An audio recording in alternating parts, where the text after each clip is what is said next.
Mesdames et messieurs, bonsoir et bienvenue dans cette nouvelle session d'information dont voici les titres. L'Harmattan, un vent froid, sec et poussiéreux, mais favorable pour les producteurs de la tomate et de l'oignon. Vous aurez plus de détails avec Innocent Agouessi. L'élevage des mouches soldats noirs, on en parle dans le dossier d'aujourd'hui avec Opportune Eye Channel.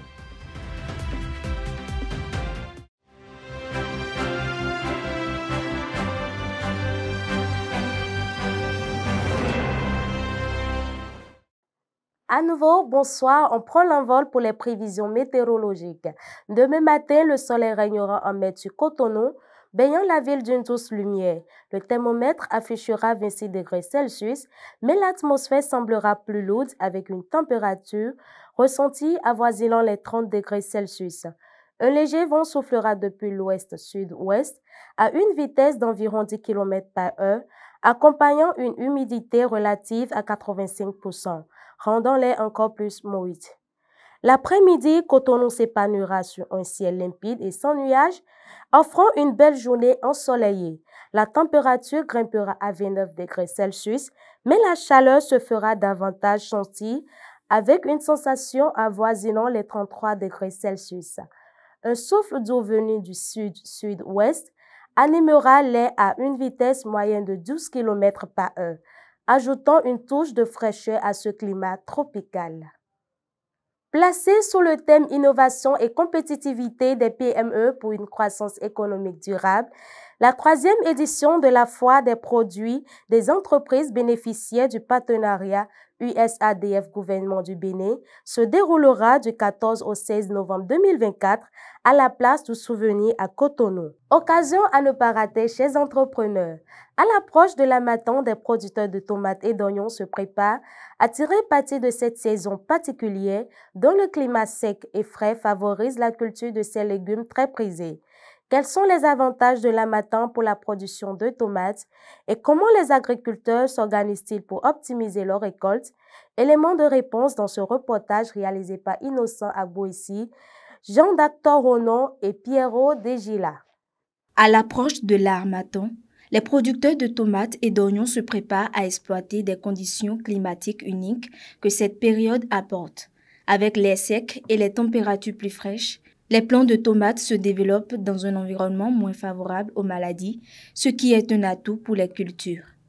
La période de l'Harmattan est bien favorable pour la production de tomates et l'oignon. Maintenant, le rôle de l'Harmattan sur la production des tomates est que c'est une période qui est dont la température est un peu froide et ça accélère vite le développement des tomates. Pour faire l'oignon, il faut choisir un sol qui est léger, bien drainé et bien amendé aussi.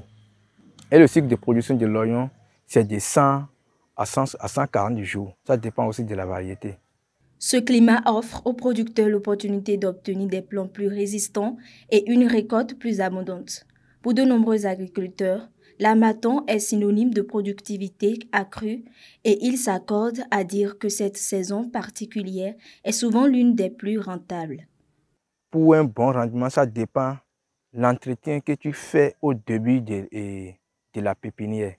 Si tu fausses les pépinières, donc tu as faussé le cycle de ta production. Ceux qui le maîtrisent profitent-en et choisissent réellement cette période de l'Harmattan pour le faire. Et c'est cette période qui est bien et favorable pour le développement.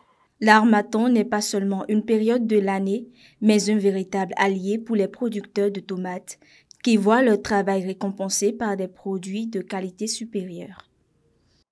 Fin de la gratuité du ramassage des ordures ménagères par la Société de gestion des déchets et de la salubrité, a annoncé Gilles Amoussou, directeur général de la SGDS, ce lundi 28 octobre 2024.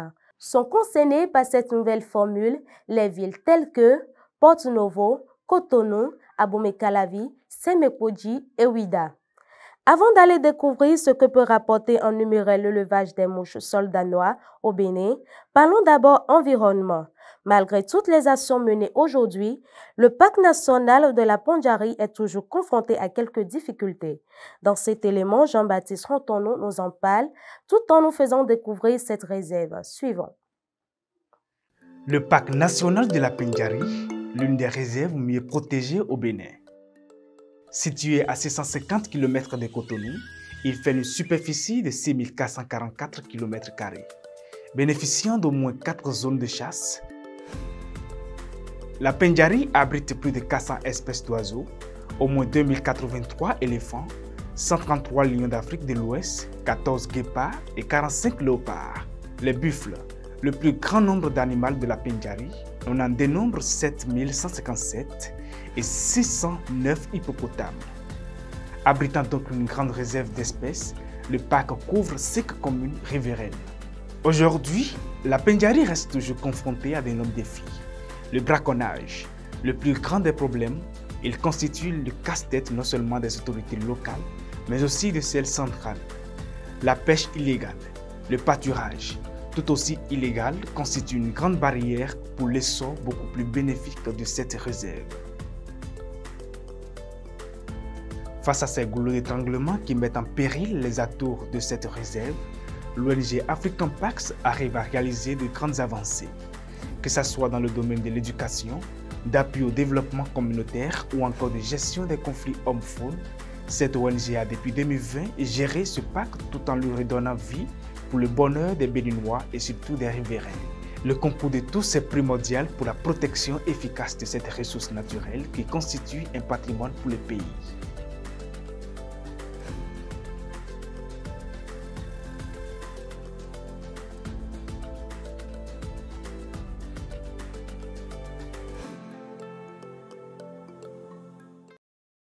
Je l'annonçais à l'entame de cette édition, l'élevage des mouches soldanois, une alternative écologique qui valorise les déchets tout en enrichissant l'alimentation animale. Malgré des contraintes techniques, nous vous proposons de suivre ce reportage de Opportune Aritiémé, Pierrot Dedila, Jean-Dac Toronon.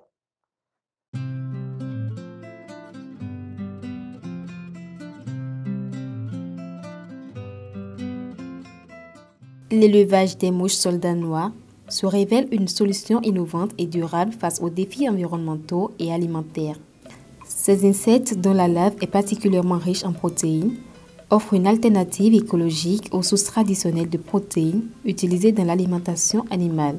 Toutefois, son élevage impose un environnement précis, notamment en matière de température et d'humidité, pour optimiser la ponte et la croissance des larves.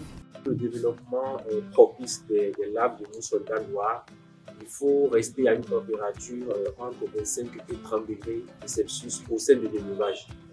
Et en dehors de la température, il y a également l'humidité qui est un facteur très important.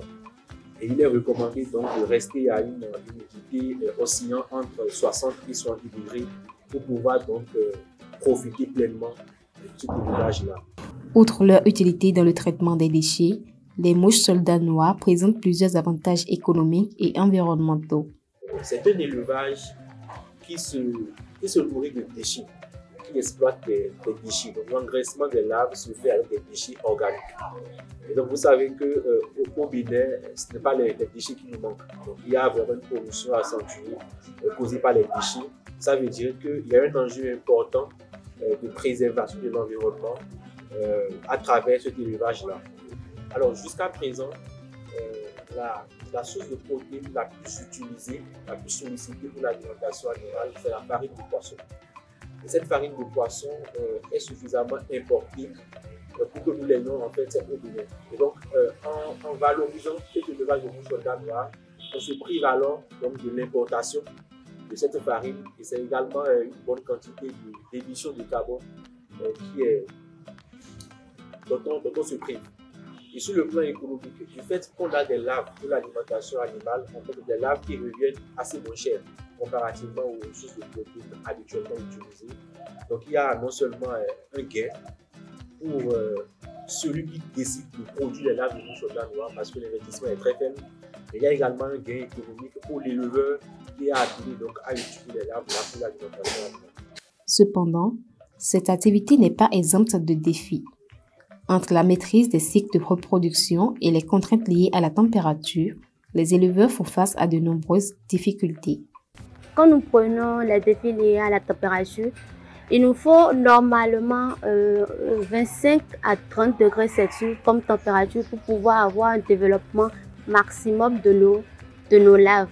Mais durant, par moment, dans toute l'année, nous avions des temps froids comme la période de pluie ou les temps d'harmattan où il faut un regard particulier pour pouvoir atteindre les objectifs dans l'élevage de larves de mouches soldats noires.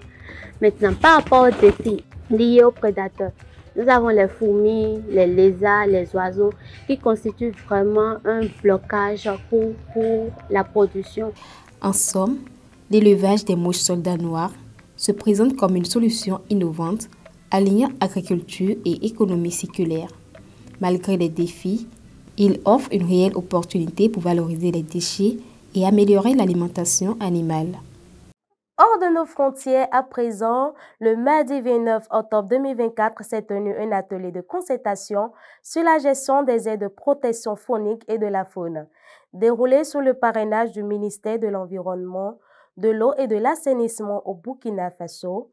Cette rencontre a pour but de discuter de l'état actuel des aires protégées et de la faune afin de favoriser une gestion durable et responsable dans le pays. C'est la fin de cette messe d'information. Je vous remercie pour votre attention. Prenez rendez-vous pour la suite de nos programmes. Portez-vous bien et à très bientôt.